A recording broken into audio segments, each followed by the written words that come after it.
Hey everyone, welcome back to the channel. If you're running a Shopify store and want your product photos to look clean, professional, and perfectly sized, this video is for you today. I'll walk you through exactly how to resize product pictures in Shopify, step by step. Whether you're optimizing your online store for faster loading or just want your visuals to look sharp and consistent, this quick guide will make it super simple. Let's jump right in. First, head over to your Shopify admin dashboard.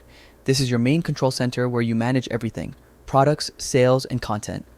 From the sidebar, click on content and then choose files. This is where Shopify stores all the media you've uploaded, including product photos, banners, PDFs, and more. Think of it as your built-in media library. Once you're in the Files section, find the image you want to resize. Maybe it's a new product photo you've just added, or an older one that needs a refresh. Click on it to select it. Now, you'll see an option labeled Resize. Click that and a resize menu will appear. Here's where you can adjust your image dimensions. Enter the new width and height you want, but make sure to maintain the aspect ratio unless you intentionally want to stretch or crop your image. Keeping the ratio consistent ensures your product photos look balanced and professional across your entire store. A quick tip: Shopify themes often recommend specific image sizes for best results, so check your theme's documentation if you're unsure.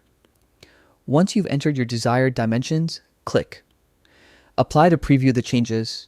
Take a moment to make sure everything looks perfect, clear, centered, and not distorted. If you're happy with it, hit Save. This final step replaces your old image with the new resized version, ensuring that your Shopify store instantly reflects the updated picture. And that's it. You've just resized your product image in Shopify. It's a simple but powerful way to make your store look more polished and professional while also improving load times and user experience.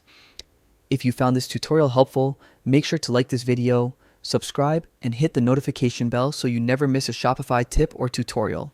Thanks for watching, and I'll see you in the next one.